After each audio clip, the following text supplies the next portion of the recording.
సూర్యాపేట జిల్లా గజ్వేల్ ప్రజ్ఞాపూర్ మున్సిపల్ పరిధిలోని 10వ వార్డులో నివసిస్తున్న మంద సుశీల 88 సంవత్సరాల వృద్ధురాలికి పట్టణంలో చిన్న పెంకుటిల్లు ఉండేది. ఇటీవల కురుస్తున్న వర్షాలకు ఆ పెంకుటిల్లు కాస్త శిథిలావస్థకు చేరింది. ఆ వృద్ధురాలు తన కుమార్తె కవితతో కలిసి పెంకుటిల్లు జీవనం సాగిస్తుంది. ఇటీవల కురిసిన వర్షంతో పెంకుటిల్లు ఎప్పుడు కూలిపోతుందో అనే భయంతో పిక్కుపిక్కుమంటూ భయాందోళనలో ఉన్నారు. గతంలో 2 పడకల గదికి దరఖాస్తు చేసుకున్న తన పేరు లక్కీ డ్రాలో రాలేదని తీసివేశారు. అధికారులు పట్టణంలోని అన్ని వార్డులను పర్యవేక్షించి సరైన లబ్ధిదారులను గుర్తించి డబుల్ బెడ్రూమ్లను మంజూరు చేయాలని, ఇప్పటి కాంగ్రెస్ ప్రభుత్వంలోనైనా ఆ వృద్ధురాలికి న్యాయం జరగాలని పట్టణ ప్రజలు కోరుకుంటున్నారు.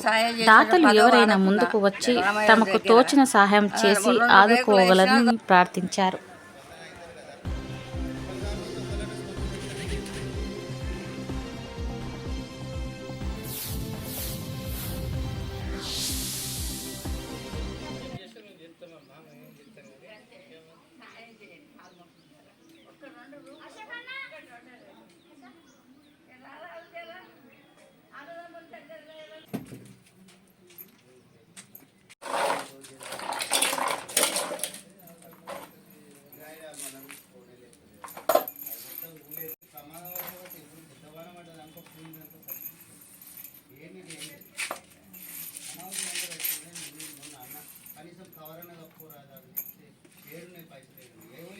మాకు దిక్కు చూసిన స్థితిలో ఉన్నాం.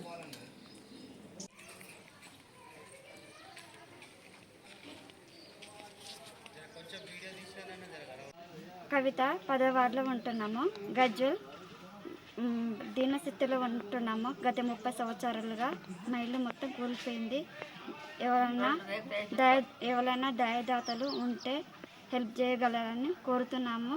దీనస్థితిలో ఉన్నాము. మా అమ్మ గవర్నమెంట్ హాస్పిటల్కి అవుతున్నాం. మాకు పూట గడవడానికి కష్టంగా ఉంది.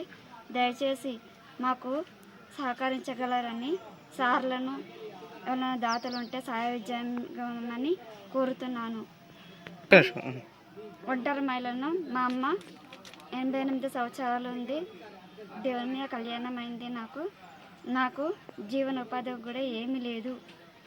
నాకు సాయం చేయగలరని, నాకు ఏదైనా సాయం చేయగలరని అడుగుతున్నాను. ఎవరైనా సరే దాతలు వచ్చి సాయం చేస్తే అంతే పుణ్యం. ధన్యవాదములు. నాకు ఒక బిడ్డ ఉన్నది. నేను 60-70 ఏళ్ళకున్నా. ఇల్లు కూలిపోయింది. మీరు ఏమైనా సాయం చేసినట్టు 10వ వాడకున్నా రామాయణ దగ్గర 2 రేకులు వేసినా చాలు, ఒక్క రూమ్ మందం. మీ దయ, మీ కాలు మొక్తా. నేను ఇప్పుడు అప్పుడో చచ్చిపోయేటట్టున్నా. మీ దయ ఉంటే ఎవరన్నా సాయం చేయగలగారు. మీకు దండం పెడతా.